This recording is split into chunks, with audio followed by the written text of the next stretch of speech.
Welcome back to Good Morning Boss. Bukas nga po, no? February 25 ang 29th anniversary ng EDSA People Power Revolution. Pero ito naman mga boss, meron pong nadiskubre ang Good Morning Boss sa isang herbal product for healthy living. Lahat ng yan sa One Life.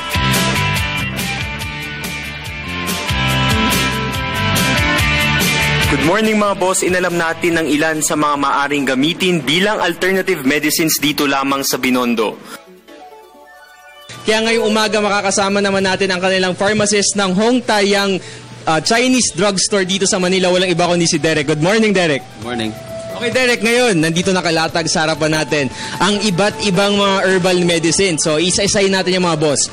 Usually, sir, itong herbal medicines na to, ano ba yung mga pangkaraniwan na mga use nito? Isa-isayin natin. Ito po, parang bulaklak siya eh. Sunflower na flower yan. Usually, ginagamit yan para pagka halimbawa, mayroon tayong ubo or yung mga skin diseases pagka kapag summer, di ba? Nagkakaroon tayo ng mga rashes, mga ganyan. Oo, mainit. Kumbaga, pampaalis siya ng init sa katawan. Okay. Pampaalis ng init sa katawan, bulaklak. So, paano po ang intake nito? Iniinom po siya? Dinudurog? Ano po? Binoboil siya. Then yung extract niya, yun yung iniinom natin. Okay, so generally, lahat ng mga herbal medicines dito, binoboil talaga. Yeah, binoboil. Tapos yung extract niya, yun yung iinumin. Okay, so, yes.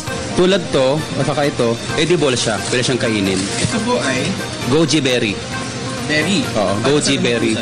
Para sa mata, ganyan. This one, so from a red berry, dito naman tayo sa, ano po yan? Dried longan, yan. Dried longan. Dried longan. Ito yung fruit, mga boss, yung fruit. So, para saan naman po ito? Usually, para sa ininom yan ng mga bagong panganak ba? Bagong panganak. Hinahalo-halo yan. May mga ibang herbs na hinahalo dyan para sa dugo ba? Okay. Para yung circulation. Yeah. This one. Yan, ang tawag namin yan is pakki. Pakki. Oo. Para saan po ito? Para sa pang-replenish ng chi. Ng parang vital energy. Sa mga gusto ma-energize, kayo mga boss, sa lahat na gusto ng malakas sa lahat ng ginagawa nila, subukan yung extract nito. Ito po, para siyang bark. Yan naman, ang tawag naman yun is tongsum. Tongsum. Para saan po ito?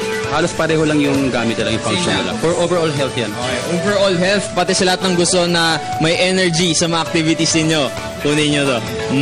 Okay, next one. Ito naman. Ano to, sir? Seaboot. Seaboot. Ano po to? Para yun sa mga soup. Halimbawa, mag-alaga ka ng baka, baboy, manok. Hinahalo yan. Para sa kanila? Oo. Hindi sa tao to? Ay, hindi. Okay, mga boss, hindi sa tao to, okay? Para to sa mga hayop na mga baboy at mga baka. Nag-alaga ka ng baka, baboy, manok. Yan, hinahalo yan. Pampalasa.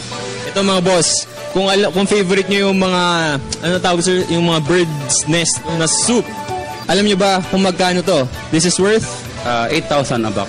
8,000 per box kasi ito yung bird's nest. Yung gawa po saan to, sir? At para saan to? Yan yung laway ng swallow na bird. And para yan sa lungs. Good for the lungs yan. Okay, para sa lahat ng mahina ang baga at mahilig sa laway ng ibon. Try nyo to. Ito, next sir. Mukha siyang mushroom. Ano po ito sa kaparasaan? Ang tawag namin dyan is tongkuy. Tongkuy. Actually, ito, nandito siya sa loob.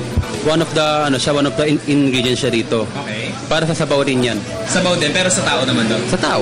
Sa tao naman. Ito sa hayop, ito sa tao. Dito naman tayo mga boss sa mga sun-dried. Ito po, anong sun-dried to? Angso, tawag namin dyan. Angso. Dried dates. Dried dates. Para saan po ang dried dates? Actually, ito, tsaka itong kanina, hinahalo to eh. Tsaka yung ibang mga sangkap. Para rin yan sa bagong panganak eh. Bagong panganak. So marami po kayong mga customers usually na pupunta dito pag bagong panganak tapos gusto magpalakas? Marami. Filipino, Chinese, marami. Iba-iba.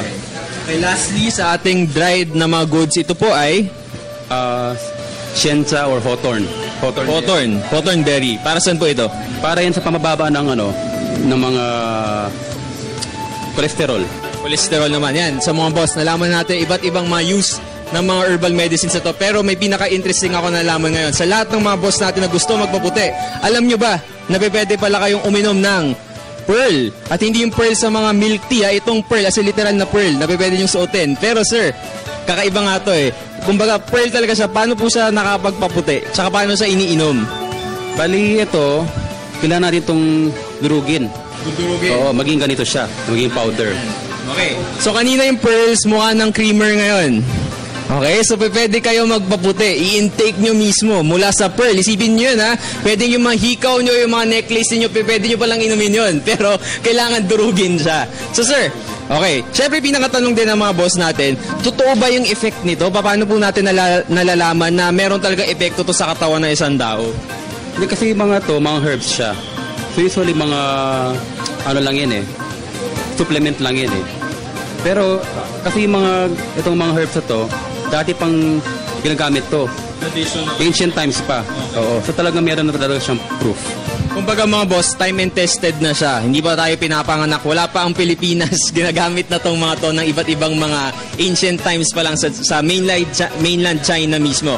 Okay, so sir, so lastly, please do invite our viewers na supportahan nila itong mga klaseng products na to para sa maingganyo rin sila na gumamit nitong mga to. Sa mga nanonood po ngayon, inimbitahan namin kayo na dumalaw dito sa store namin, dito sa May Binondo, Hongtayang Chinese Drugstore. Ako po si Jules Giang para sa Good Morning Boss.